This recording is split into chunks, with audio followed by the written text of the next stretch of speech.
going down, folks? It's Maya Craw, wife. It's his wife, Tiana. I'm on his podcast today. Here for the Dad's Podcast, Season 2, Episode 10. Whoop, whoop, whoop, whoop, whoop. So is that what I sound like? Yeah, that's what you sound like when you start off. I was going to do a Zine. I feel kind of... Hey, everybody, Episode 10, Podcast. That's how Zine says podcast. He goes, podcast. Daddy, you going to do the podcast today, the podcast?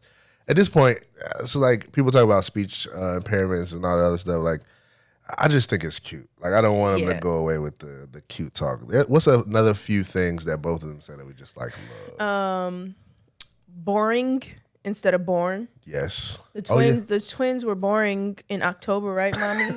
Yeah, they were born in October. Amy told me yesterday, I love you. Yes, Yep. I love you. He can't get his L's right. You were trying to teach him how to, what was it, blue? You were trying to teach him how to say yesterday? Yeah, Avery. He's can't. almost 3. He was saying blue. I was trying to teach him. He was trying to use a glue stick. Oh, glue. It wasn't a blue. It was a purple glue stick. So I was like, "Are you trying to say this color is blue?" But he was glue. It was a glue stick. Yeah, he was all jacked up. Yeah. But people, of course, my wife is not a father because that would be a little bit weird. Maybe not. I don't want to get canceled. Anyway. I don't want to get canceled. Yeah, so but my wife is here today because we are closing out season 2 with episode 10.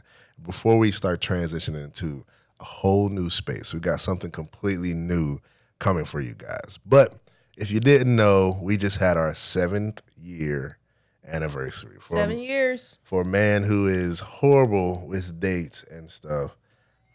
Yeah, our dad. Woo. Yeah, let's go.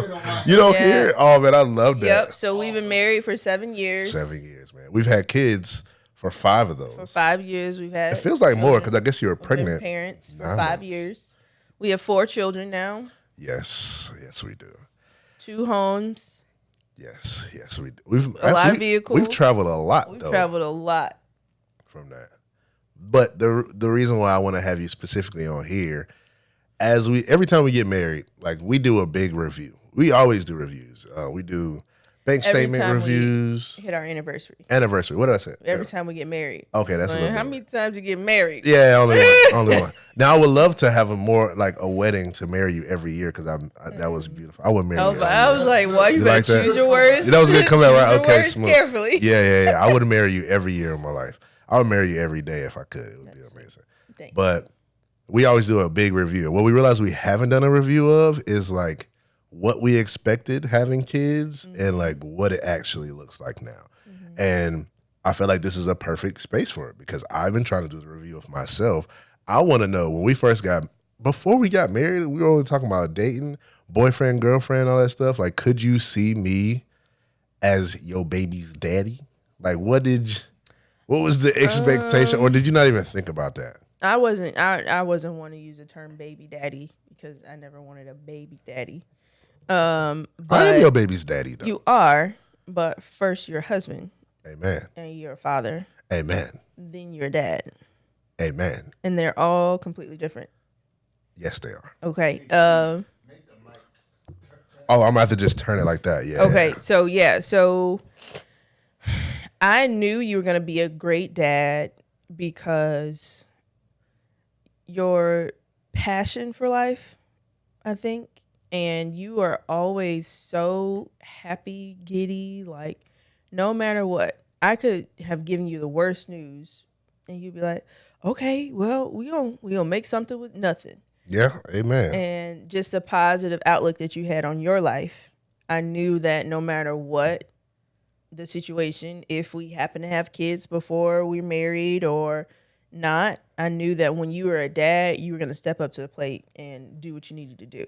Yeah. And I think that was like checking the box. I didn't have to think twice about it. I knew you were going to be a good dad. Yeah. I never really cared much about being, I've shared this before, like a firefighter, being in the NFL, any of those things. Like I wanted to be like a family man. Mm-hmm. But what I couldn't like pinpoint was my parenting style. Like I did not know what my parenting style would be. Before having kids, what did you think your parenting style would be? Like, how did you think you would parent the kids from then and then like now? What's different? So I'm going to start with what I think it is now. I think I'm more of an authoritative parent where, hey, we have a schedule, things are planned.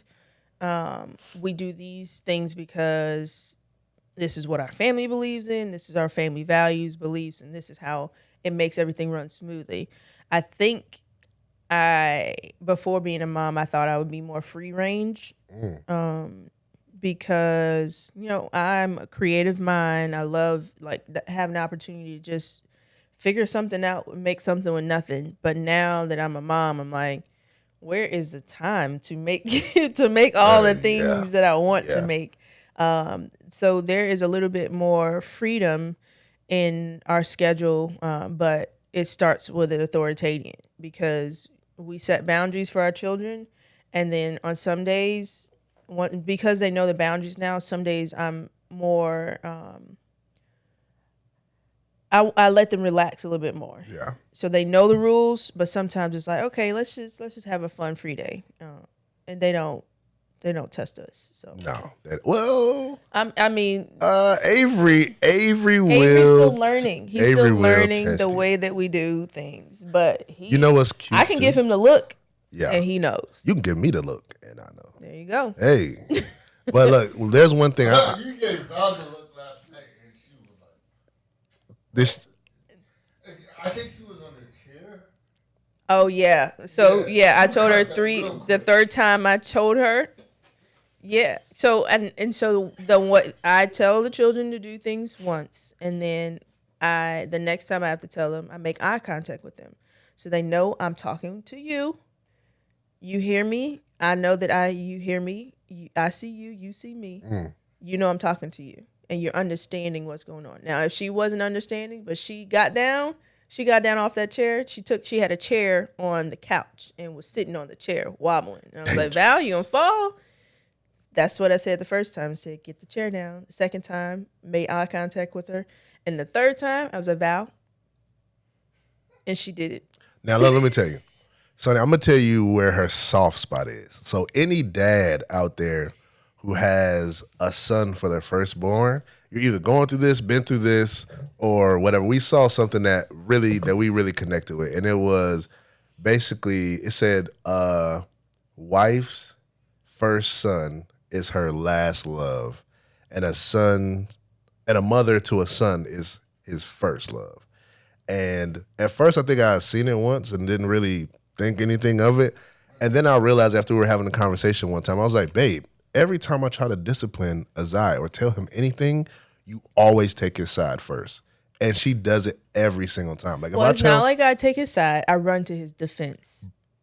Okay, so to me, as a dad, she took his side. If I'm trying to tell him like, hey boy, what you doing with the thing? Make sure you go over there and do the whatchamacallit. Before he can even respond to me, she's like, no, baby, but I did da. And sometimes I'm literally just doing it just so I can have a chance to communicate with him, to see what he says, to see how he responds to what I said. Because half the time, he know good and well he ain't had no business doing what he did.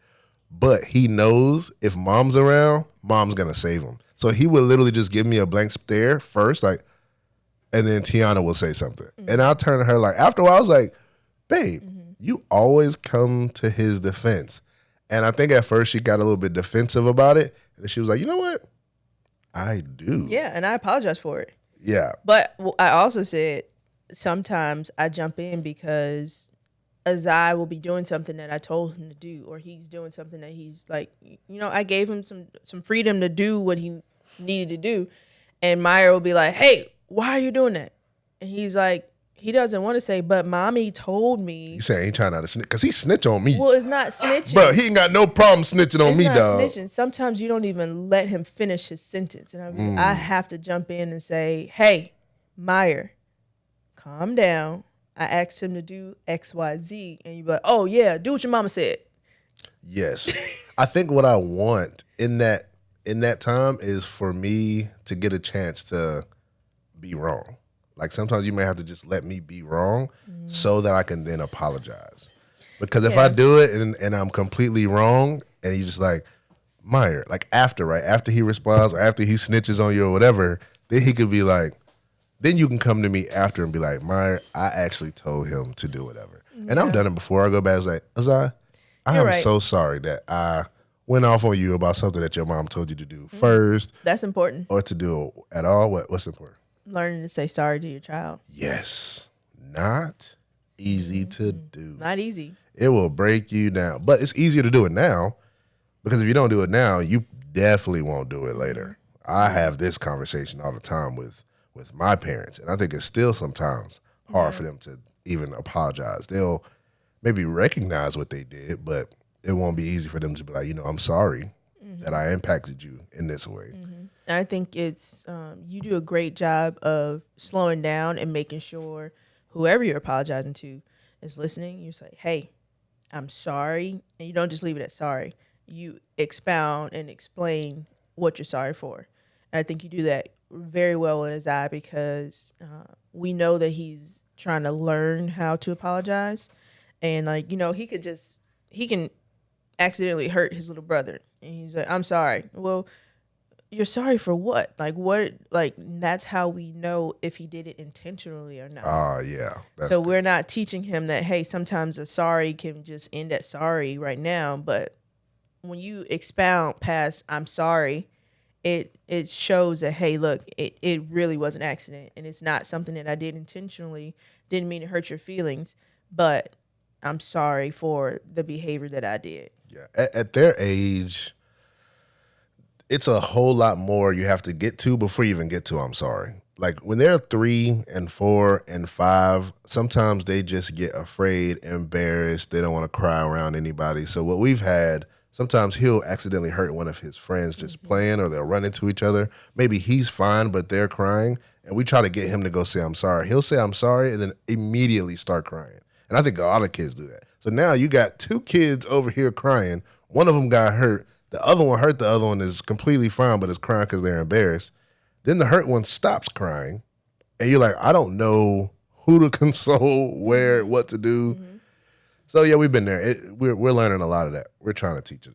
Yeah, it's not easy though. It's not, but it's important that step one, we teach him how to say sorry. Yes, and then in that case, if he doesn't know what he's sorry for, like I lead.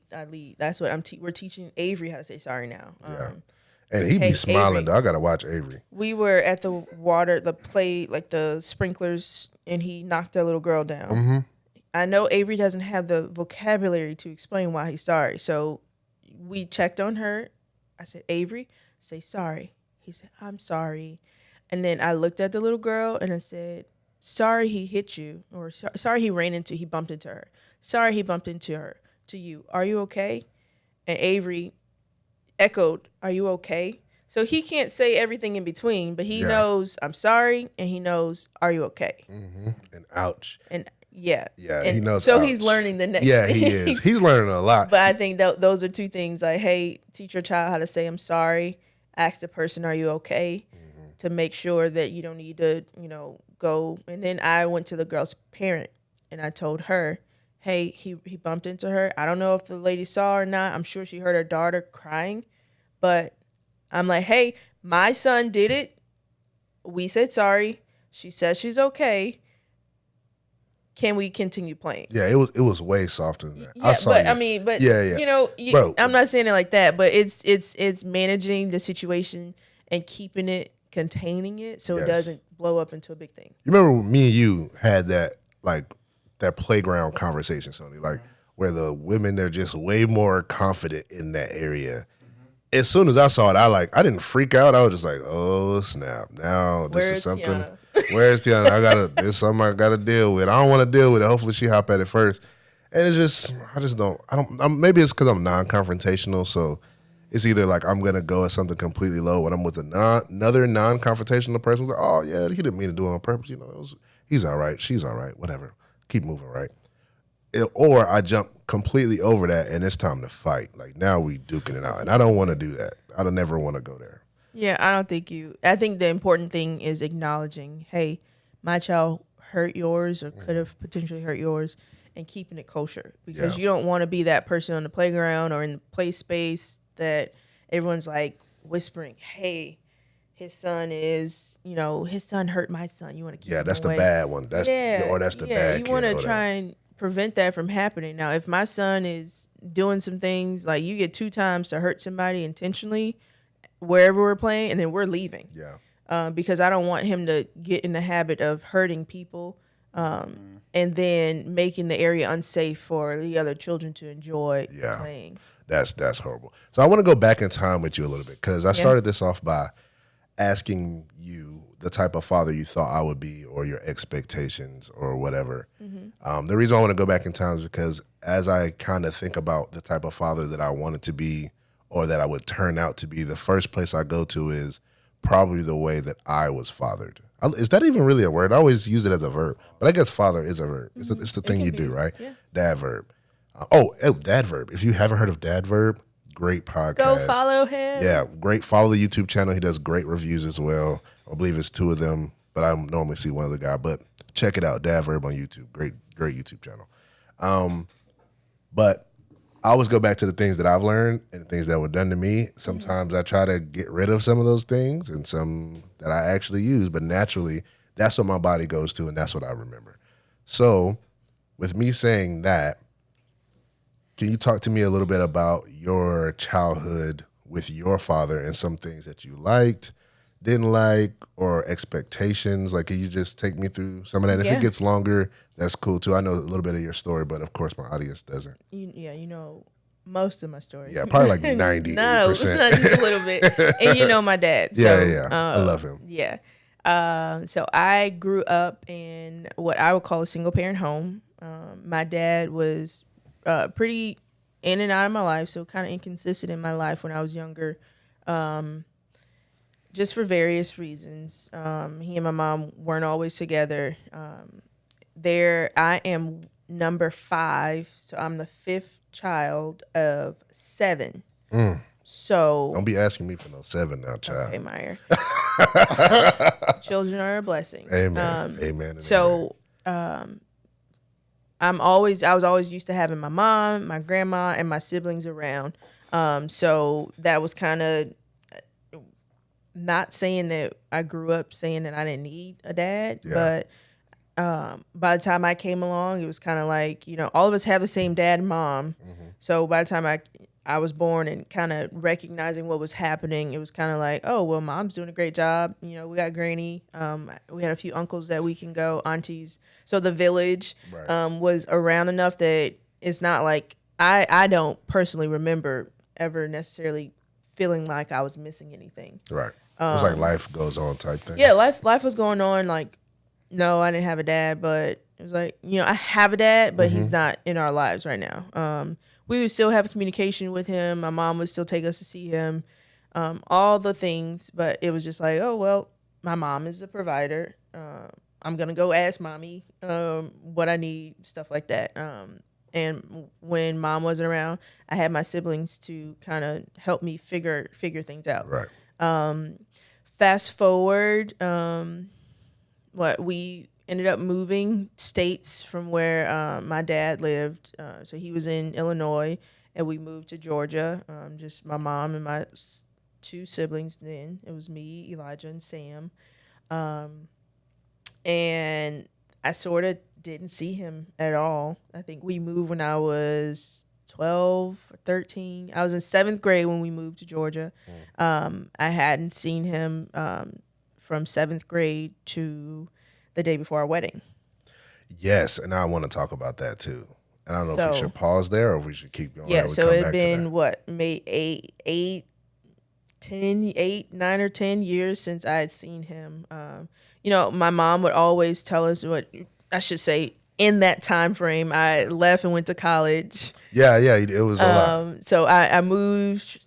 I deployed. You got proposed to. I got engaged. So it was kind of like a lot going on. I had already started my life, and I knew I had a dad. And if I needed to reach out to him, just call mom. And he's old school. My dad is old school, so he would write me letters. He's very old school. He's still old school, and I love it. He would have like a cartoonist draw us pictures, and like I would have it like in my rack at the academy. Yeah. So stuff like that. Like he was always there, just kind of not in the main scene. Yeah, he was in the background. Yeah, he was in the background.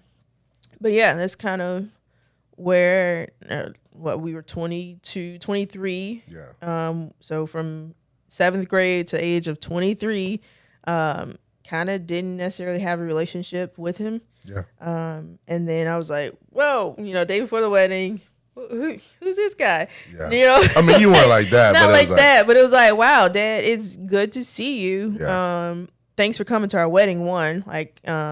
So I think it was important for me, and you helped me work through these emotions, because the relationship between a parent and a child is twofold. Yeah. The parent shouldn't always have to be the one that's leading the relationship. That's true. So I was an adult. I could have reached out to him as well. So it was kind of like you were like, hey, like, we're grateful that you accepted our invitation to the wedding. We're grateful that you're here to celebrate us. Like, let's have a good time at the party. And that's kind of what it is. It's like, hey, it's good to see you. I can't talk right now, yeah. but we're gonna talk eventually. And that's sort of when our relationship got reignited, I guess, or our bond started growing from there. But something that we talk about oftentimes is, although my dad wasn't in my life when I was a child, he's in our children's lives. Yes. Before we get there, yeah, the two questions I have is, because one thing I hear a lot is people who build resentment for their fathers not being there. And of course, the situation that you were able to look was a little bit different because he was in and out, right? But what do you think kept you from building that resentment? Like, do you think it was the way that your mother was handling the household, or the way that she communicated to you all about him? Do you think it was the difference between you being a daughter versus a son? Like, did your brothers deal with that the same way? Could you talk to me a little bit about that? And then the next question, I guess I'll be asking, if you forget, I'll remind you. But after the wedding, like, now looking at you and your father, like, your relationship is way closer. Before it was just kind of like you just didn't have one. It wasn't that it was bad. Yeah. Like, how did you reignite that relationship and like make that work? Yeah. So, the first thing I think, and it's something that I learned, I didn't know, this is the first time I'm verbalizing it, but my mom never made their problems our problems. So whatever issues they had going on in their relationship, my mom kept it between her and my dad. I hope she had a village around her, people praying for her and people helping her through whatever they were dealing with. But, she would always, when we'd ask questions, I'm sure we asked questions. I never remember her saying, he's just doing, I never remember her talking down about him or talking bad about him. She would always just go back to, your needs are being met. We're provided for. You have a place to sleep. You have food to eat. Right. Your dad will be around when he can be around. And I think that was huge. And that's something that I brought into our relationship, that, there's certain things that children shouldn't hear, certain things that they shouldn't just be around, because sometimes I feel like kids feel like they're as if they're the issue. And I'm sure there are days when I'm like, well, he's not around because of us and all that stuff. But isn't that pretty challenging too? Because you hear some people like talk about like, let the children in a little bit more, like respect their intelligence. And I mean, the conversation around respect and intelligence, I guess, is a little bit different, but you want to let them in a little bit more so they can understand what's going on. And maybe that's an age thing. I think it is. So I think I respect that she did that, because she kind of let us draw our own conclusions. Okay. And she never made him the villain. Right. She protected you guys in that way so that you won't think that it's like you guys against him. Right. And in her doing that, I feel like that, leading to your second question, it made it easier for me to reestablish my relationship with him. Got it. Because, Okay. The issues that they had, it was, when he came around, it was always nothing but love. So I knew that we saw the love and the passion he had for his family. we just, it's just other things that had his attention or other things that he needed to work on himself as a man before he was able to, be our father. And so I think when, sure, I talking to my siblings, I was like, hey, one, I knew he was coming to our wedding, but I didn't know that he had moved back to Georgia. So there was a lot because I wasn't living there. It's kind of like, and I say this all the time, my siblings, they know everything that's going on because they're there, and they talk to my mom, and they see her. They're closer to life happening. So sometimes it's things that they be like, oh, we didn't tell you that. I'm like, no. Like, yeah. So how do you reignite a relationship with your father as an adult? Yeah. I think it starts first with offering forgiveness if forgiveness is needed. I'm not saying that I needed to forgive him for not being there because I didn't know why he wasn't there. Yeah. And you can't allow somebody to explain to you kind of what happened or what had been going on in their lives if you don't come with forgiveness. Like, I have to give you the grace and the chance to explain to me. But like I said, starting a relationship, it's not like I was calling him every single day. It started slowly, and like he led the relationship. He started it. And he would call me and he would be like, hey, you good? You need anything? I'm like, no, we're good. He would always ask about you, kind of always ask about my job and, the stress of it and how I'm managing. My dad's a cook, so he would always give me new recipes that he was trying. So we learned how to bond in things that he was good at. Yeah. And it made me sort of interested in those things as well. It's so cool too. Like, first of all, like, God is so good. Like, it is so amazing too that I get to have two dads essentially. Like, I got him and I have my father, which is great because some of the things that I didn't get a chance to do with my dad or things that I maybe thought that he would teach me or the relationship that we would have, right? I still get those things from your dad. Mm-hmm. So like, my dad didn't like grow up working on cars or anything like that. But when I have an issue with the car, guess who the first person I call is? My daddy can fix a car now. Daddy can hook over the phone. Over the phone. He'd be like, what it sound like? Is it a little ticking? Is it a fast tick? Is it a slow tick? Yeah. And then he'll walk me all the way through. Check this, check that. Go down there. Don't buy it from them, from the dealership. Go get it from. And these are things that maybe some other people know, maybe some other dads know, but I just wasn't taught that. And it's no fault to my dad. It's just nice to have that type of fatherly mentorship to still be able to reach out to and to have. And we also share the same passion for cooking. Yeah, he gonna fry some chicken. Oh, man. We were down there. I don't even remember. It may not even been a holiday. I remember he cooked first, and I was like, oh, man, it's amazing. And the next day I cooked and fried some fish, and we were in there together. He was like, man, what kind of batter is that you're using? And I was like, oh, man, this is awesome. Because my dad, I only remember him cooking like once my entire life. And he, of course, cooked some in African, West African cultured cuisine that was extremely hot. And I was like, I don't think I want daddy to ever cook again. I'm going to die. One of my friends was over too. And I remember he's like, bro, my butt is burning. Oh, my gosh. I was like, yeah, that's the pepe for you. Yeah. My dad is a huge servant. Yes, he is. He's a servant. And so, however he can serve you that's a love language of his, and that's how he shows you that he loves you. That's good. Is by serving. And foods. If it's just hanging out with you, he'll cut your grass. Yep. He'll sit and let you talk to him for hours. He'll play, like, Azai's, one of his favorite memories with Pops is playing Uno. Yes. My dad knows how to slow down enough to see what you like, and he connects with you on that. And so I think that made it easier to build a relationship with him. You're saying, like, watching him, just him figure out what you like and talking about. Yeah, you feel like serving me, and it's just a simple phone call, like, because I mean, it helped him learn who I was, and no, I'm not your baby girl anymore. I'm your baby girl. I'm your youngest girl, but I'm not little TT anymore. I'm Tiana. Yeah, you still my TT though. But do you feel like his relationship with his grandkids has also helped, Yeah, like, absolutely. ignite their relationship? Absolutely. And so, I've said this before that I don't necessarily remember every moment with my parents when I was growing up. And I'm sure our kids won't remember every moment.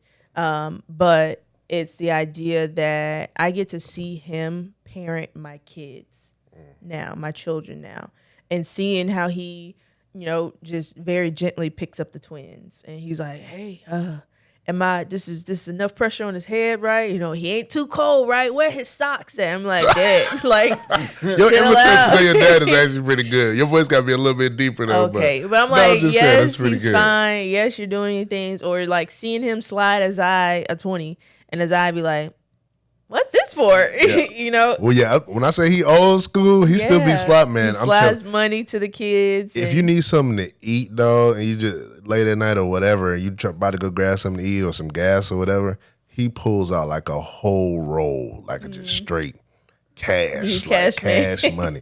He still got a credit card, he got a debit card, he got all that other stuff. But when he work hard for his money, and he gonna keep that thing in his pocket. So you need a couple dollars, he gonna all right hundreds. Okay.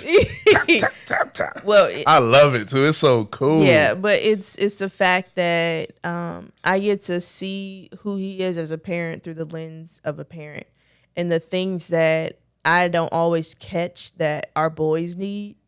When he comes in, he's like, "Oh well, TT, like come on, Azai he can hang up his own clothes now." Yeah. Stuff that I'm like, well, yeah, you're right. So he offers a different perspective. And he's just showing me that, hey, look, this is how he would have been as a parent. And I rather him, like, yeah, I'm sure there's days where I'm like, where's my dad? But right now, it's a privilege and an honor for me to be able to watch him be a grandparent to our kids. Do you feel like that should be his biggest role right now, like as a father? And the only reason why I ask that is because I've had multiple conversations with other dads about how a father's role switches once their son now has kids. Yeah. And I've heard from some that say like, hey, our relationship is good or our relationship isn't good. What I really want is just for them to have a relationship with my kids. And I've heard from some say like, I still want them to be there because I need them. And then I've heard some just say like, because I no longer need them, I mean, it's just gonna, I don't know, transform, or I don't know what it is that I need. And I think things are changing, being in the age of information, where if you need something, you can honestly just look it up on YouTube. Yeah, it might not be your first step to call dad. So like for you, what do you believe your father's role is in a place that you need them? Like, where do you need him? Yeah. I think I still need him as a dad. Like I know I still need that. What does that mean? Can you break that down a little bit? Because he's always going to be. I still need to know that I have a safe space to run to. If things just go awry, or it's just like, hey, like I know that I have my dad in my corner. I don't know if you need me to break that down a little bit. No, that was good. Oh, you need me to break that down some more. No, you got it. That was but good. It's like when you think of a dad, I'm sure everybody has their own definition, but daddies, men, that's your safe zone. Right. And that's where it's like your security comes pretty much when you have a strong man that you know that you can depend on. Yeah. Now, I don't need to depend on him because like that as much because I have you. Amen. And I'm just saying, no, because he gave you to me. So. Yeah, and there are certain things that I don't need from him anymore as a dad because I know that I get those things through you. But at the end of the day, I shouldn't say but, and at the end of the day, I know that there are moments when you just need your parent. Yeah. And there's nothing like being able to call and just be like, "Hey, Dad, I was just thinking about you. How you treating you at work? Just hearing his voice, or being able to call him and be like, "Hey, I'm gonna make Myra some fried fish. Can you tell me, stuff like that. Amen. Stuff to, for his greens, like stuff Amen. like that. It's like those are, I said that was the way that he showed us that he loved us. And those are ways where I'm like, hey, I still want to replicate who you are. I'm still your child. And there's things that I still want to learn from him that I can still teach, because one day he won't be with us. And Azai is going to have questions and I'm going to have questions. And it's just like, those things that I think you can never replace. No, that's good. Good stuff. I wanted to hear it. I wanted to hear that because I think about it all the time too. With like my dad, he's just really not here right now. Like he's out of the country. But I do want him to build a relationship with our kids, which I believe that he will do. But it is twofold. I still want a stronger relationship with him as well, and that's depending on if he's willing to do it or how he wants to do it, if he's still comfortable enough to kind of break that down. Scoot over. Give me my little space, girl. So, I mean, that's good to hear. It's good to hear everything from your perspective, too. And you being a daughter, I'm the oldest. You weren't the oldest. So, I guess everything's a little bit different. I would be interested to hear what this conversation would sound like from the oldest kids who have a different perspective based on how much they saw, how long they saw. More. Yeah, and then hearing from the sons too. Like Sammy is completely different than Elijah. Sammy's a whole lot younger and he's had him for a lot longer. I want to know if Elijah has any resentment or if there was places and times in which he felt like he needed him. And I would also love, and I feel comfortable asking your mom anything. I would love to hear what she did and how she came up with like just parenting you all in that way and just communicating that, because I've had fathers come to me and talk to me about single moms. I believe me and Mr. Looney actually offline had a conversation about single moms. And he was like, man, I love what you're doing. I love this podcast, but there's so many different audiences that need to hear it. Yeah. And single moms might be one of them. And maybe it's because, they're searching for a father, which Sony brought up one time. He was like, maybe it might be a single mom who's searching for, a husband, or maybe somebody that could be a good father to kids that they already have. Or maybe it's the single mom who's just trying to figure it out by themselves. Who do they put them around? Should they put them around other strong men? Yeah. Like, what should I be looking for? Is it something that they need? How do I do it? Is it comfortable, uncomfortable? Should I be putting myself into these places? So there's so many questions around what it should look like, and people talk about fatherhood being unreplaceable, which I believe, but there's still ways that you can deal with the challenge of not having a present father with other father figures. Absolutely. I want to know if that's what she did too. So. I can loosely answer that question, but I know that we were always in the church. My mom always found good role models, people who could be examples for when she wouldn't, or she would put us in sports where we had the chance to have a coach or something like that. It's something that I know from the back of my head. She surrounded us with people that she trusted, so that we were at least comfortable with the idea of having men around and learning to listen to men. So I would be interested in hearing my brother's answers about that, how they learned to listen to a man, because for us, it was like, oh yeah, well, we're going to listen to Deacon so-and-so because he's the deacon. Yeah, because you hear kids go, you ain't my daddy. What? Yeah. Isn't there a song too? You ain't my daddy, shut up. You never heard that song? Or we talked to grandpa. Daddy? Grandpa gonna get you. Like, okay, all right. Point proven. Thanks, Mom. Yeah. But yeah, that's an interesting perspective. And it's also cool to see him come back into the fold and like how they decided to work together. I know there had to be some challenges in that because we've seen it in our own self. Like I want to pivot to that a little bit. How we not decide, but like how we choose to work together. And sometimes I think we first went into it, we spoke a lot about how we wanted to raise kids, and then things all change once you actually have kids, and then you're just going with the flow, right? This is what I do, this is what you do.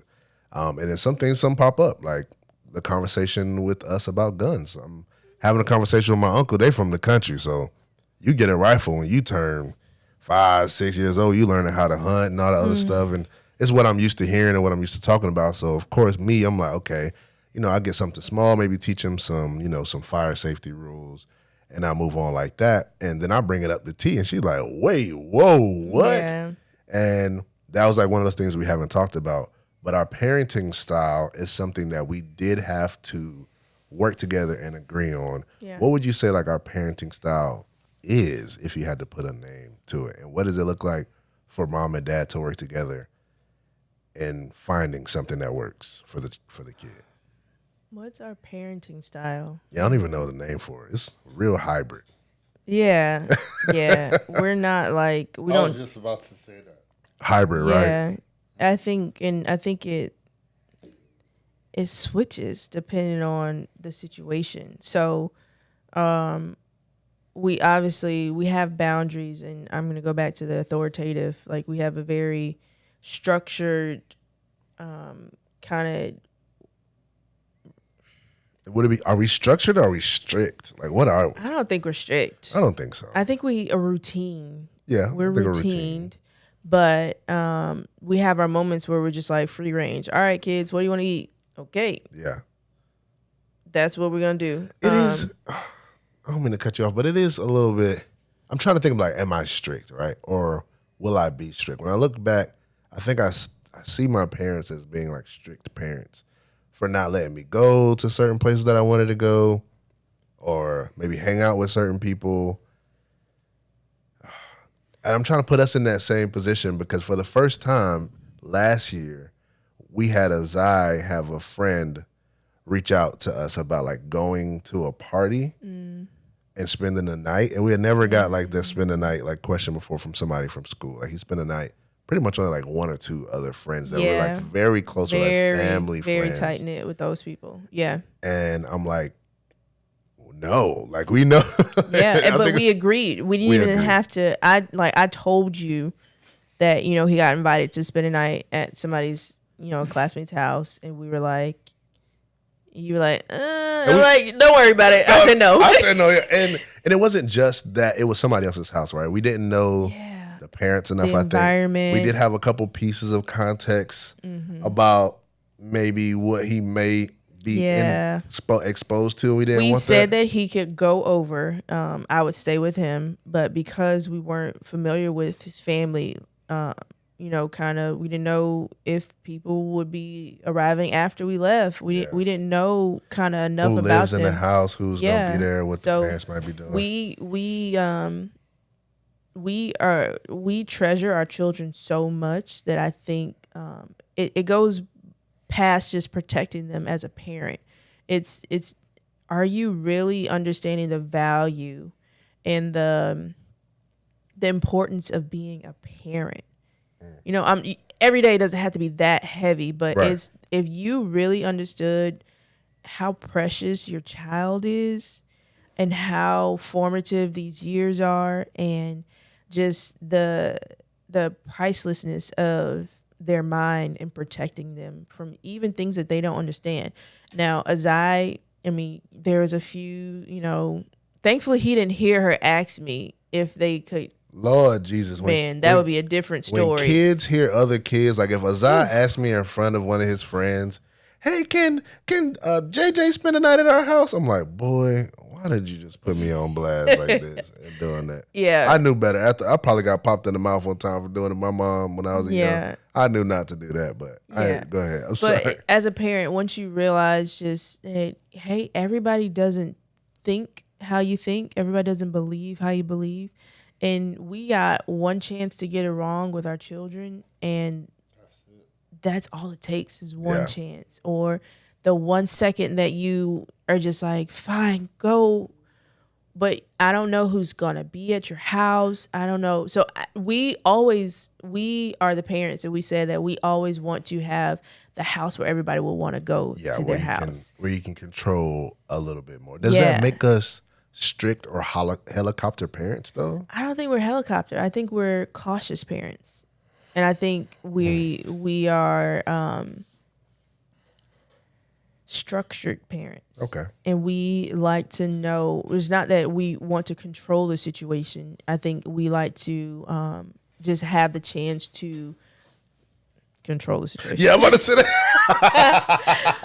But That sounds like control the situation. We though. understand. I don't think that's bad though. I don't think it's bad either. But if your child wants to come over, we make an effort to meet every sports team that he plays on, every classroom. Like I'm the parent, I'm the classroom mom. I go and volunteer. I'll respond to messages and emails and trying to get people to understand, the parents to meet us. Yeah. Like we want parents to meet us and feel comfortable enough that, hey, if you need something, like we can create our own village, and your son is like, I know your son's name because it's all Azai talks about. Yeah. So let's become friends so that you can trust us enough and you can develop a relationship with us enough that if we were by chance offered the chance to sleep over, maybe we might feel comfortable with it. Maybe I would feel okay saying no harder. I think what y'all are saying is golden because, like, a lot of times people, like, I think it's for me personally, I think it's a red flag to find out that someone is okay to let their child sleep over at my house and they didn't even meet me yet. Yeah. Right? That's a little scary. So, like, I think it's awesome that you guys make sure that people get to know y'all and things like that. Like, for example, I'd make sure if I tell Valerie to call you auntie and uncle, that's set. Yeah.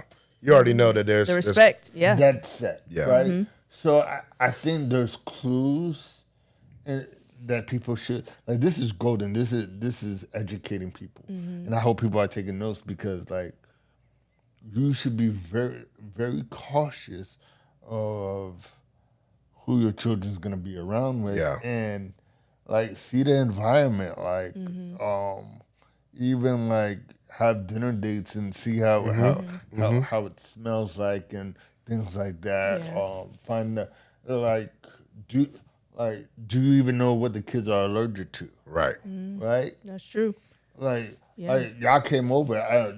Before y'all came over, I put Buddy in the crate because Buddy's trained, but I don't know if the twins are allergic. Yeah. Right. Because they're still, I think like if you I have read between 1 to 12 months, your child may have not necessarily have like an allergic reaction. Yeah, not but yet. Let's say they're like wanting some change, and they come back around the animal. Their allergies may have formed. Yeah. Like they're not exposed to enough yet. Yeah. Right. And go ahead. I'm sorry. It's important to remember that it's not always just the parents. Sometimes it's the children that you have to watch your children around. Oh yeah, because they may be exposed. I think. Yeah. They may be exposed in a different way. Like I know specifically Azai has a friend who has older siblings and they're like teenage age, right? Yep. So he plays video games with them and they just say things, right? They they may not care about the impact that they're making the same way like their parent might. And maybe the parent is careful around the child or is very particular or whatever, but that child is probably going to learn more about the world than my child is just from his siblings. Yeah. And we have to take note of that. And something I want to challenge the fathers on too is because there's a stigma and an expectation or understanding, whatever you want to call it, or even a stereotype out there that fathers aren't involved when it comes to our kids in like school. Like we don't go to the PTA meetings. We don't go to like the parties with the kids. We may not join the birthdays, or even when we pick it up is really quick. And I have had to challenge myself on changing that because maybe my wife is one who's doing most of the picking up and looking at the schoolwork. I was like, if I want to care about what my child is doing in school, I need to also put myself in a position where they see my face. Absolutely. They know my name. The parents know me, because how can they come to my house? They know mom and they don't know dad, right? Not piggyback off that. Yeah, absolutely. Because now even I'm getting into that role, and I think even if you're a parent that, let's say you own your own business, okay, right? And you're working a lot in your own business, find out if your business could either provide services for Yeah. your kid's school at a low cost or for free. Yeah.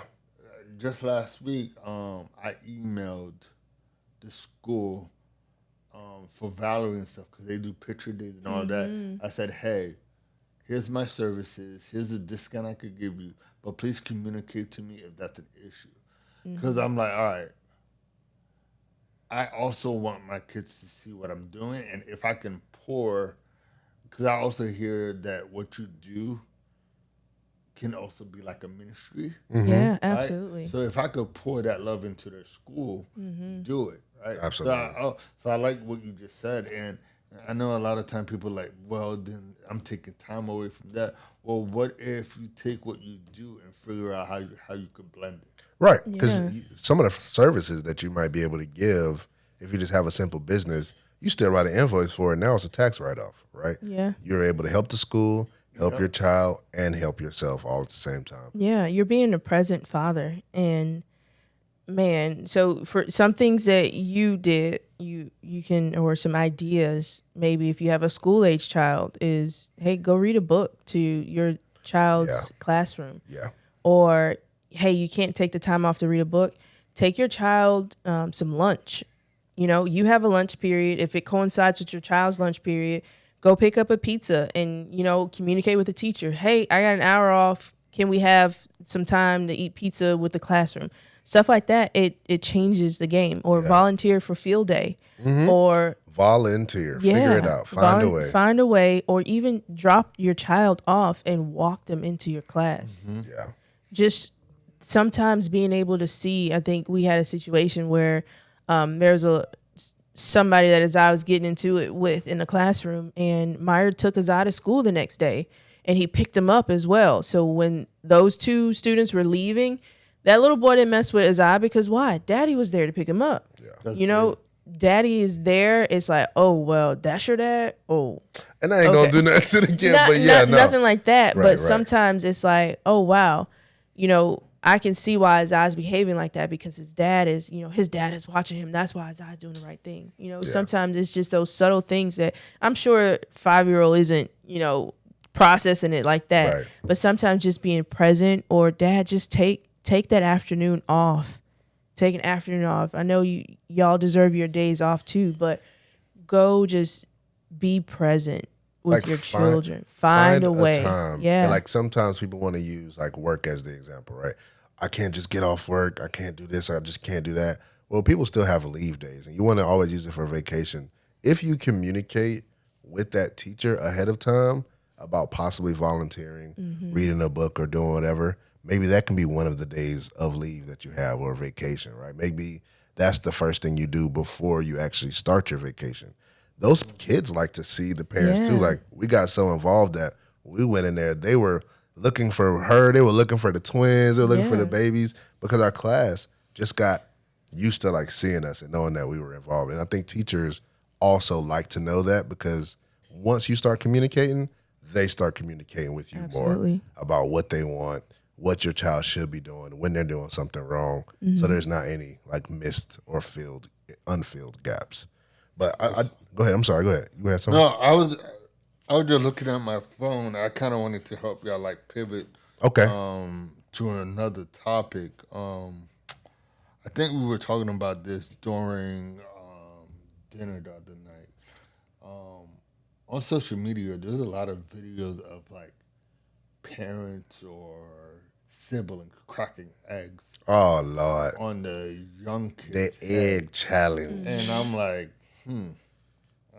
can I get some feedback off of y'all? I know it's all fun and jokes, but I know we all dive a little bit deeper into what's happening. I'll let you start on this, because we talked a little bit about. Explain it, and then I'll tell you. Okay, so for those who don't know, essentially what you're saying right now is on social media, people are taking an egg, and maybe they started with adults and they moved on to kids, and maybe we started with kids. I'm not really sure where it originally came from, but they're just like recording, and they act as if they're cooking with the child, and they take the egg, and instead of cracking it on the bowl or on the counter, they crack it on the child's head, and then they put it into the bowl.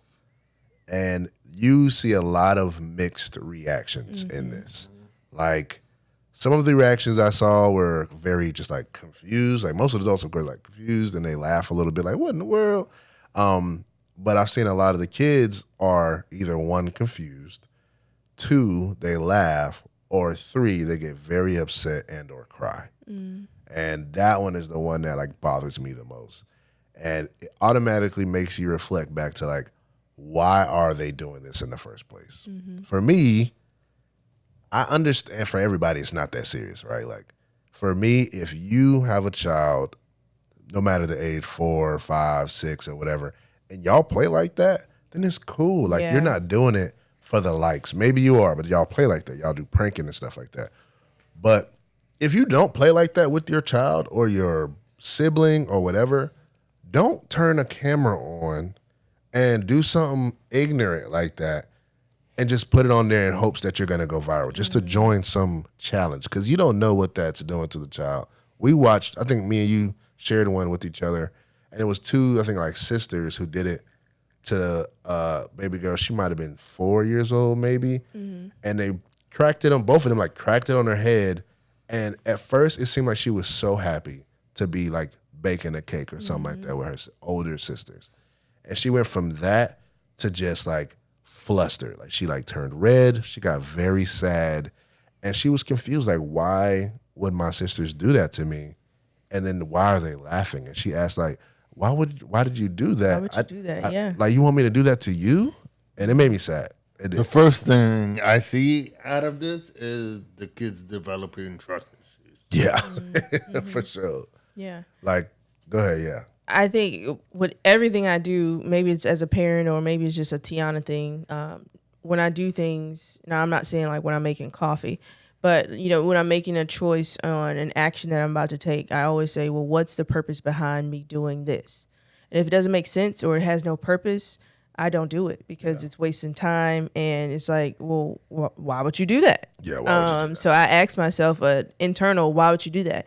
And I'm like, if I did that to my children, my child, my nieces and my nephews, it's like, I wouldn't want anybody to do it to me. Yeah. So why would I do this to somebody else? Now, if I hear you, if you have that joking relationship, right. If you're a prankster, maybe. But I can see our children, Azai would be like, what did you do that for? Yeah. Now I'm all dirty. No, he'll be hot. And I have uncooked egg on my face. Yeah, he might actually cry too. He's a little sensitive. Avery would be like, wait, yeah, Avery. And then he'll find an egg and he'll find the rest of the eggs and go smashing it on your head. Yes. He'll be like smashing it everywhere.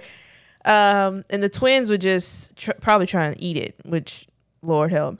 Yeah. But I'll tell you one thing though, Sony. Ain't no egg challenge going on in our house. Not We're in not our very house. pranking people. If I cracked the egg on this woman's oh my gosh, head, we tried the tortilla challenge. I would text you and just be like, I'm moving it. Yeah, But we did try the tortilla. But that is just we agreed on that. Though. We agreed on it. And the kids saw it first and thought it was funny. Yeah, it was funny until it wasn't. But see, she don't like that type of stuff either, so we don't play like that. We do not crack no eggs on. Because I had a head, big old burrito too, a burrito tortilla. If you crack any eggs, it better be in that frying pan. Me and Sam's rule is anything that imitates, even though it's funny, anything that imitates the slightest of violence. That's right? good. Because we just don't want people to see our kids try to imitate it at school. Yeah. And then to call it what it is, we just got to be extra cautious. Yeah. Because where did you learn that from? Right. And why is it exactly. happening in your house? Right. And the house I grew up in, pranking just like... No, boy. You do like, boo. Around Yeah. the corner, you get hit. Yeah. Yeah, that was about it. I remember I tried to scare my dad one time, and all Haitian came out. Oh, yeah. That probably scared you. All Haitian came out. I mean, he took his belt off so quick. Oh my gosh. I mean, he did. Boy. Ooh. So let's talk about that, because now I see a lot on social media.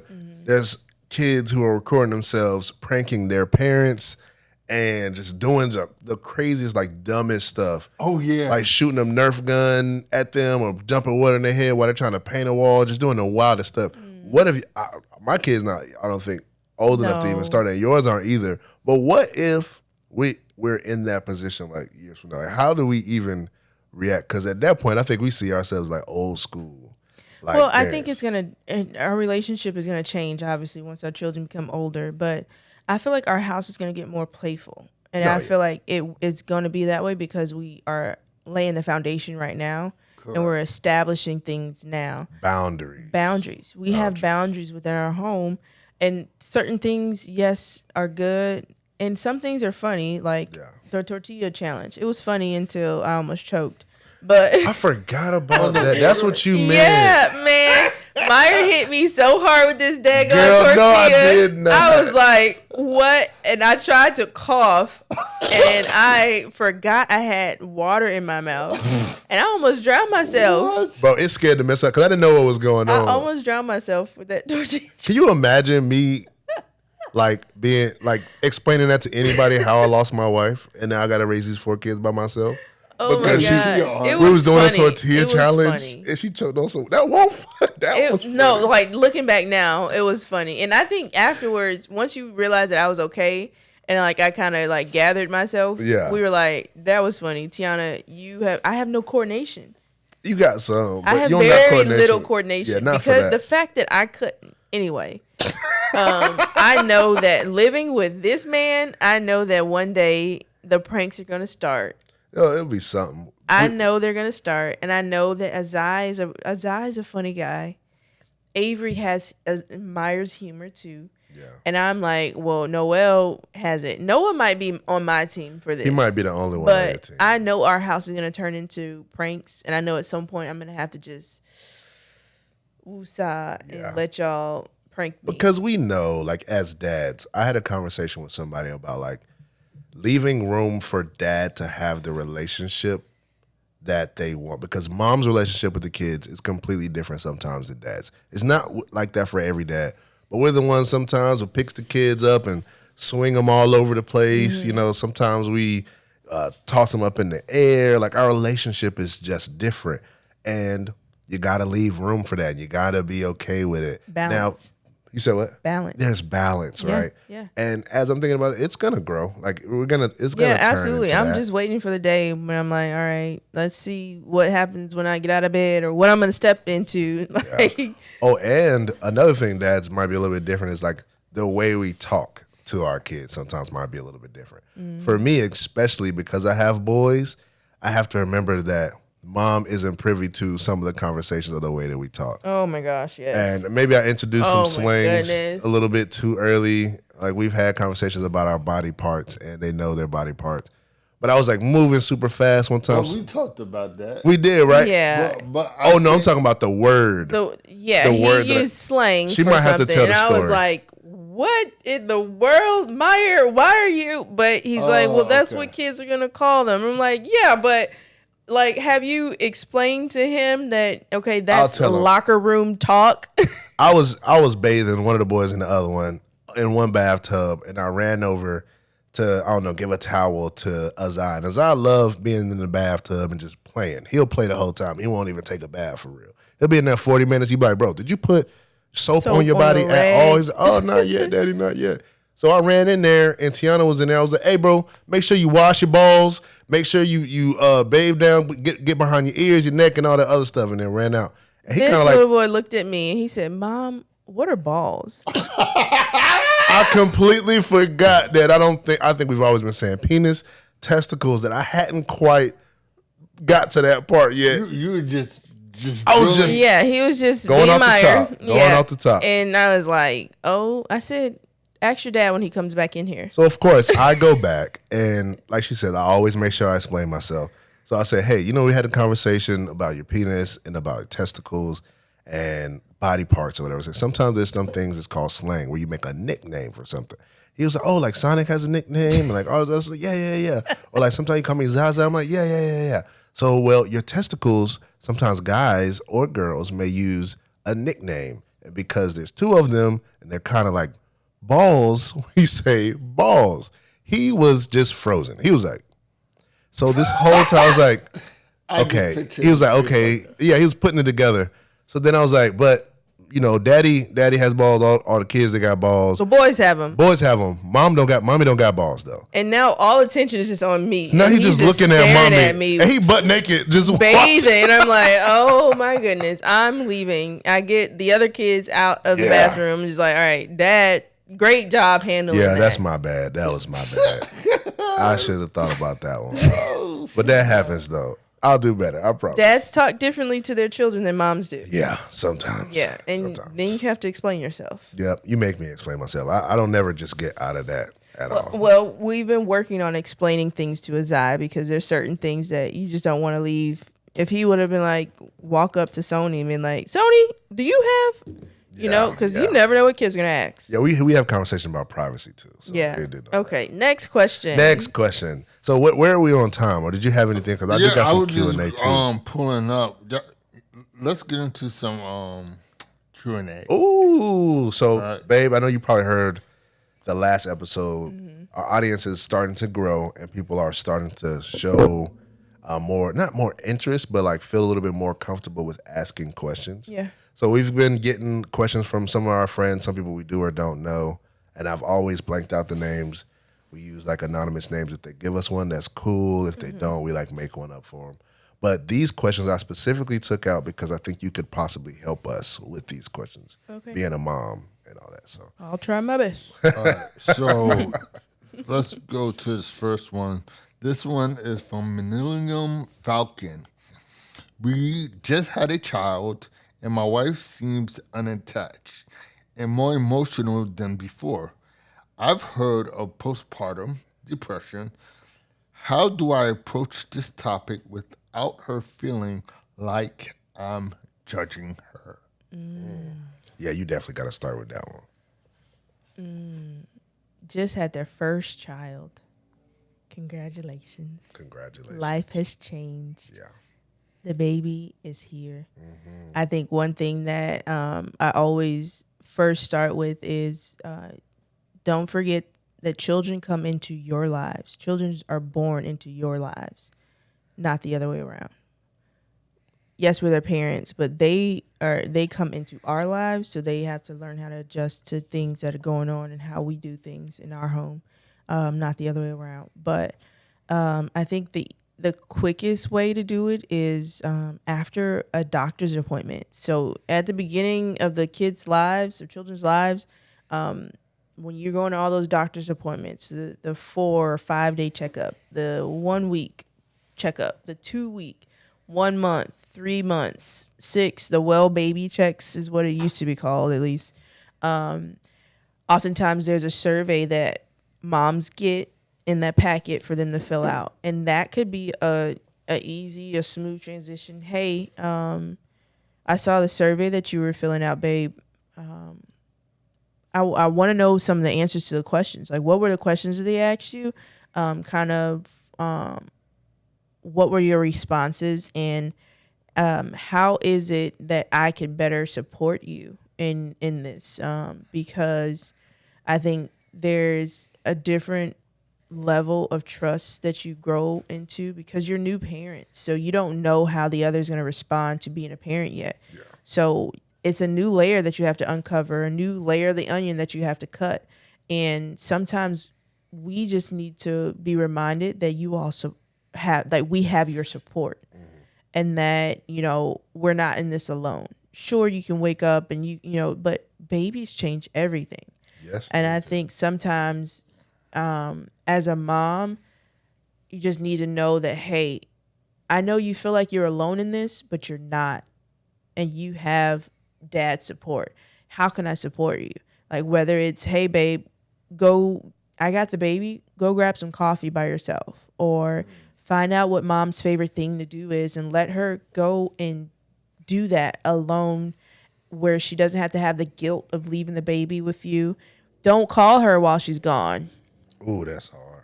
Don't text her while she's gone unless it's something like, don't send her a picture of the baby while she's gone unless she asks for something, because that is like a subliminal message or, oh, well, I should be home. But give her the space to figure out what she likes to do and give her the chance to know that she still has your support. And I want to talk to you a little bit about that that part specifically on just letting her go, because I know there's dads out here out there who've been in the same place that I was in those first couple months when it's hard, the baby's new.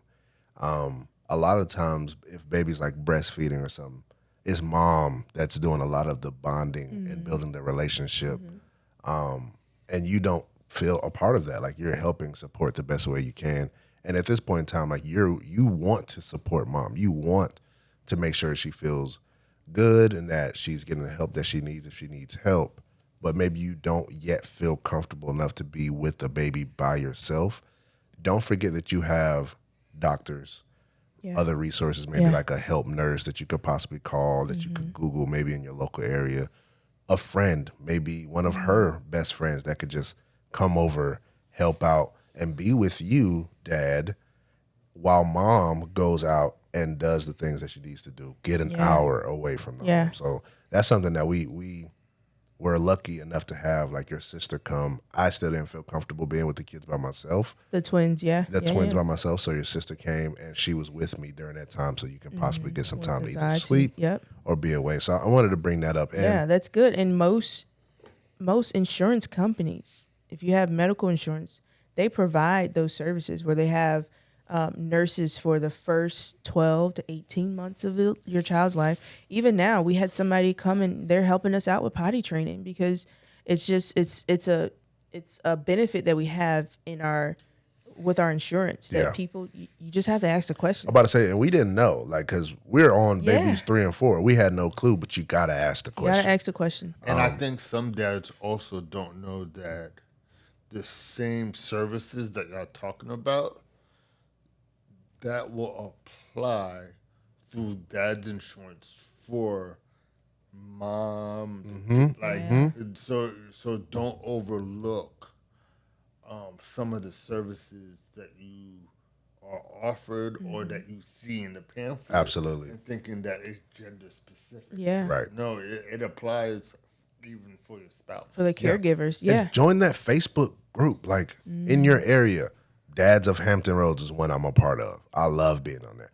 Moms of Hampton Roads is something that you're a part of, because those communities of people are also willing to help. We've had people reach out to us and just be like, hey, like, I know you guys are very active in the page.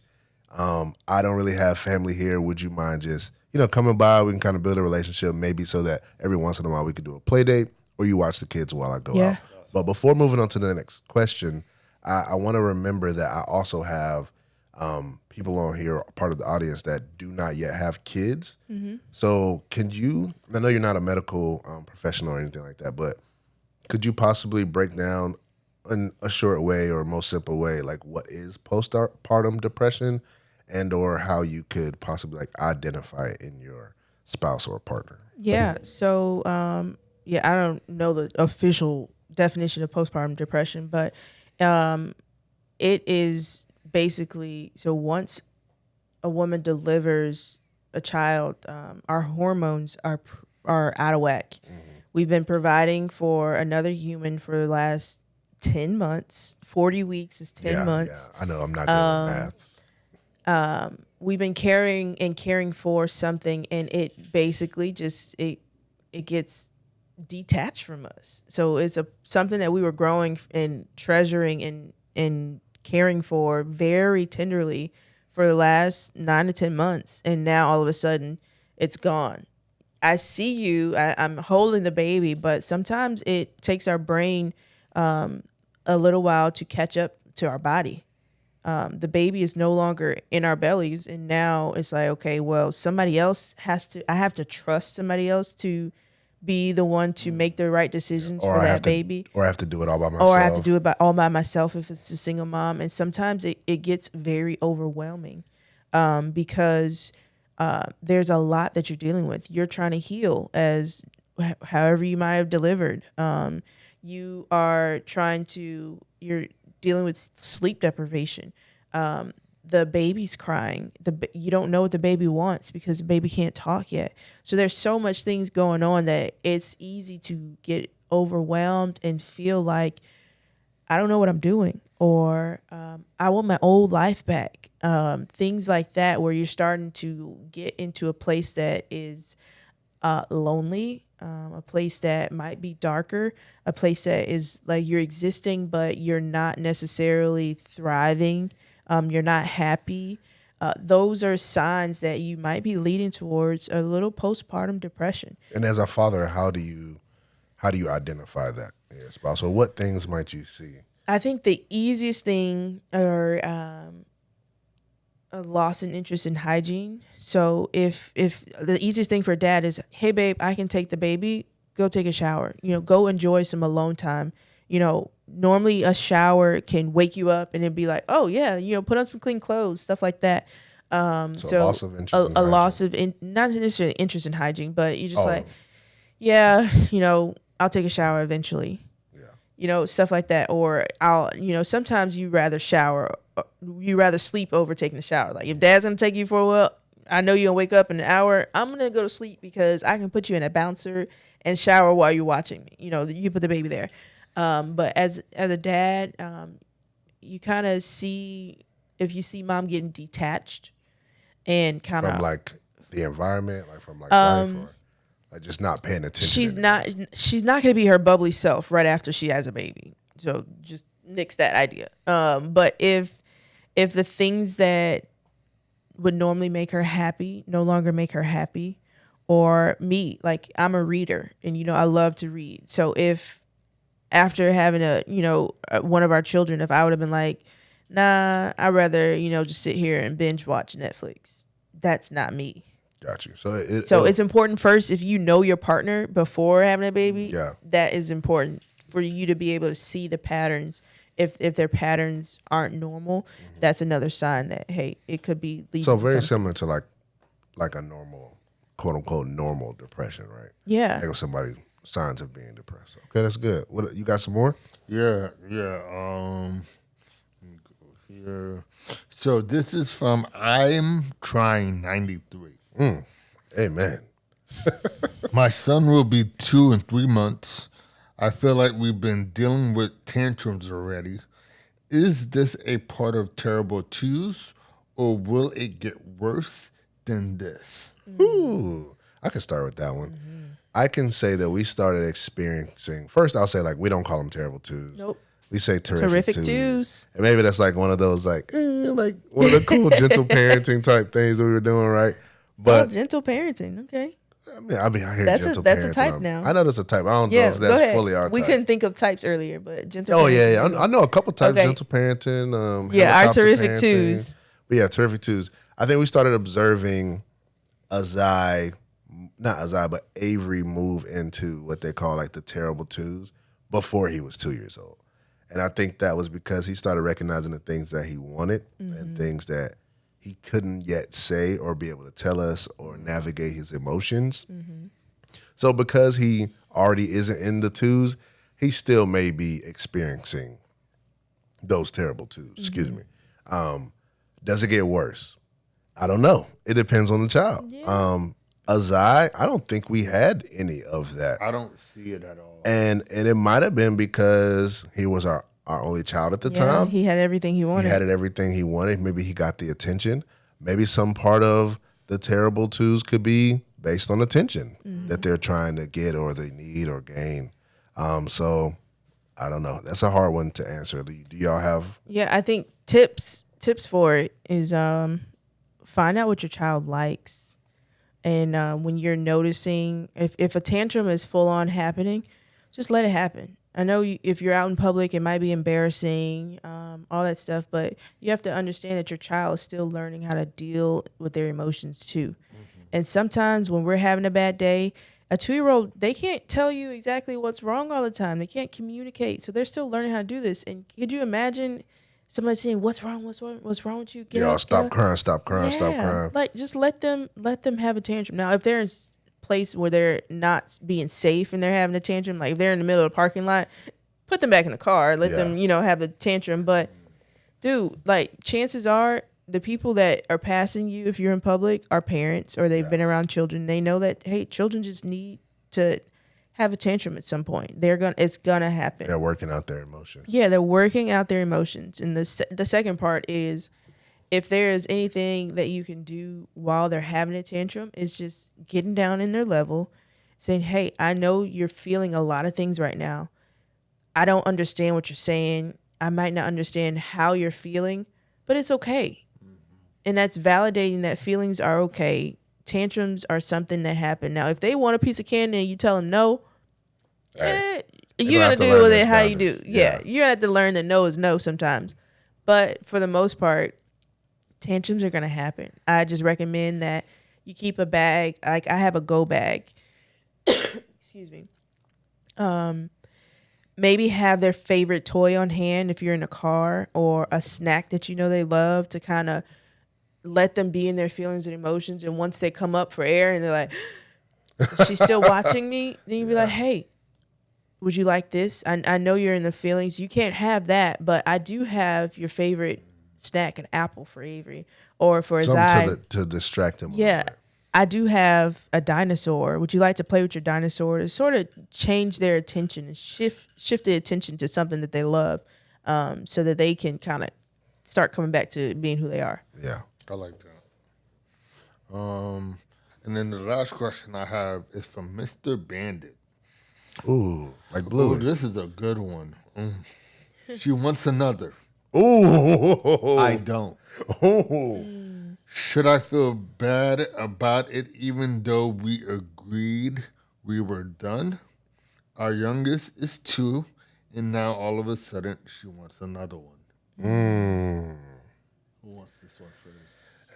I know many friends that I have, or dads, moms, or whatever, who have that conversation or have had that conversation. And I can say that sometimes things change, and you just got to communicate. Yeah. You got to be honest, and you got to be real about whatever it is. I've had friends who say like, hey, bro, like, man, we plan on just having one kid, bro. All we need is one. Like she was the only child. We turned out great, so we're just gonna have one. All right, yeah, I got you. But what you gonna do when it turns into this situation, right, where they're asking for another because they missed the pregnancy phase, right? Yeah. Or like you had a girl and you really thought you were gonna have a boy so that you could share some of the, I don't know, playing football or whatever. Sometimes things change. Your first child just playing by themselves. Right. Oh, you see their first. Right. You see them playing by themselves, and you want them to have a play, like a playmate or something. They just seem lonely, right? You have to have the conversation when you feel yourself feeling that, and even though she knows, like, he may or may not want another. Like, I commend her for coming and saying that, because I've also heard of stories where they trap their own husbands. Yikes. Like, let's say you guys communicated that you were gonna use some type of like pregnant prevention, or I forgot what you even call some of those, right? And then you just stop taking them, and dad has no clue, and they just think everything's cool. And now next thing you know, you're pregnant, and now y'all two are fighting about it. You don't know what that can turn into. Yeah. And that's not where you want to be. It's good to or maybe the reason why he or she said like, I don't want to have another child is because the last pregnancy was so hard on them mentally. They were in postpartum depression, or the father watched you on the bed and you were hemorrhaging blood. They almost lost you and the child, right? You have to be careful about just doing things without like the love or the respect or the agreement of like your spouse. Like you just never know. I think it's important to know that it's not a one-time conversation too. Yeah. So yes, I think you have to be adults in the situation and know that, we said that, we came to an agreement at once, but like you're right, things change and situations change. Maybe financially you feel like you can support another one, or, things change, but it's not like end all be all one conversation. Hey, I said I'm done. You got to give some grace and leave some space to have the conversation, because when you bring it up to her, like, hey, look, I'm done. Give her the chance to process your thoughts, your feelings, your emotions, and make sure she's in a space to speak about what's going on. And share why. Yeah, share why. So to give context, right?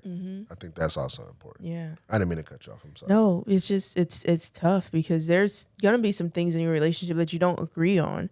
I just pray that adding to your family is normally one thing that you don't like. Because I wouldn't buy a dog without telling you. I would.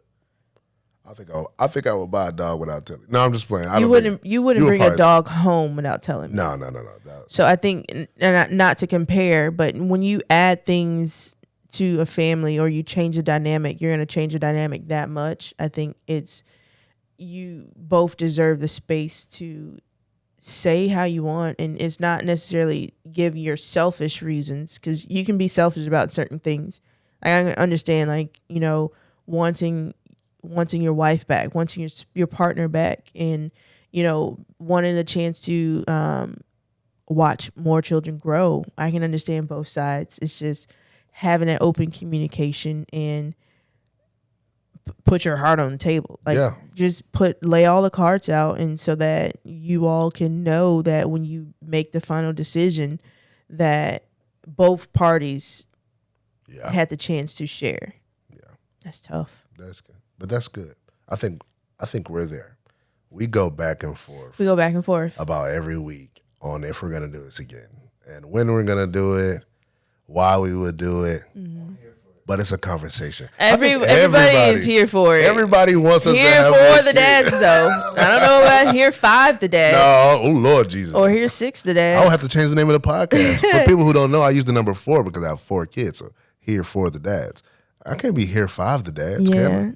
It's just for us. I think it's important too. One of the things we're talking about is the timing. Whenever you're having these conversations, it shouldn't happen in the hospital room when she's delivering. Yeah, you don't want to make those decisions in the heat of the moment. And even we're still in the infant fog is what the fog is what I say. Like, you don't want to make the decision too early, which it may be in Mr. Bandit's case. Maybe y'all decided, early on, hey, this is hard. The first 6 months is hard. Lord, it could be longer than that, child. And sometimes if you make those decisions when you're in the thick of it, it's hard to make those decisions. And when you kind of you see your first Christmas, that first birthday party, and you're like, oh, they're not little anymore. And you start missing those things. I think that's when it's important that you come back to it and have those discussions once life is kind of back balanced and you see that, hey, like, we made it through the tough moments and now we get to see another one grow. Yeah. And to bring another perspective, because some people don't think about this, but I just remember this because when we went through the foster parent training, a lot of people become foster parents for different reasons. Maybe they can't have kids. Mm-hmm. Like our situation, because Sam is in that industry as a foster social worker, mm-hmm.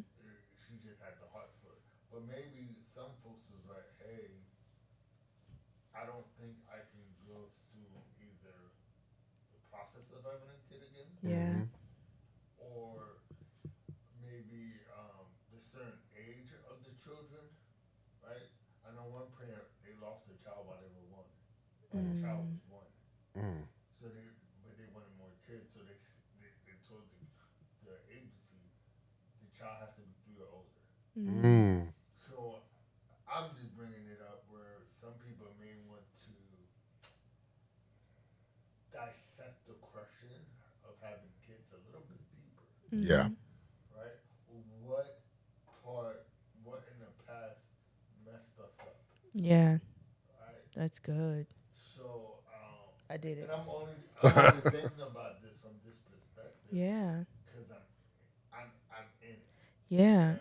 You passed because your fosters are 2 and 4, 3 and 4. Yeah. So you kind of bypassed the newborn sleepless nights phase, but you also offer a different perspective. So maybe we can try fostering. Hey, let's see, maybe we can open up our home for respite and, or adopt. Yeah. So maybe we can try these other options to see if we really like, you know, if adding another child is the way that we should go. Something that we want to do.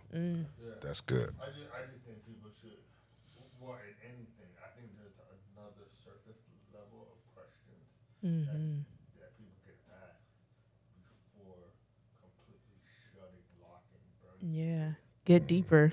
Yeah. There's a topic that I'm not going to bring up today. I know we're running low on time. We're not going to talk about it today. We're not going to You're talk bringing about it up right now. I'm about to bring it up right now. You're bringing it up. Okay, I'm bringing it up. I don't think everybody is fit to be parents. And I know. We talking about this. Yeah. And there's so much around it, and it's hard to talk about. I know you've seen it. When I say fit, that can mean something completely different. It could be drugs. Yeah, I need to put that in the notes. We talk about this often. Fit, there's a part about fit. There's some who they just don't, not that they don't like it, right? They love their kids, but like, I don't have the patience. Like I'm not mentally here yet. And I don't think that they should feel bad about it. Yes, go get help. Go figure out how to do that because your kids need you to do that. But there's just some that aren't there yet. And they will decide to just, you know, instead of like being a stay-at-home mom or dad, they decide to take the child to a daycare where they can be cared for. Somebody has the patience. They have friends. And then there's some, and I think this is where the whole conversation happened at the house, was we were talking about like stay-at-home moms and or dads who I feel may not be the best for their child, but they selfishly made that decision because they wanted to be with the child, right? They wanted to be able to be there during the formative years and spend the time with them. But in all actuality, the other parent should have been the one at home. Or neither one of them are equipped. Yeah. Ooh. Yeah. Okay. We're gonna table this conversation. This is my question though. This is us thing. Yeah, for us to talk about. Yeah, like you have to like. I'm inviting myself on the podcast again. Would you see that? But you gotta. Yeah, this will be a discussion. I'm interested in providing perspective first, and then maybe this can be a conversation that you can. Oh, I'm probably definitely others. gonna post this part specifically so I can hear what people's thoughts are, and then we're gonna talk about that on Open Season 3, babe. See you at Season 3. Yeah, this was Look, awesome. I know my numbers. I know my ABCs. I love you, babe. Love you. Thank you for doing this. Thanks for having me. Can't wait till next time. Yeah. Thank you for watching. You just listened to Here for the Dads podcast with Meyer Crawl. I am so grateful that you're here. But if you're new to this space, what I need you to do is slow down and subscribe, share, review, or rate. Whatever you can to help me out, because I'm on a journey to create a space for existing fathers and new fathers that's going to allow them to be a little bit more confident and a little bit more efficient at what they're doing. Thank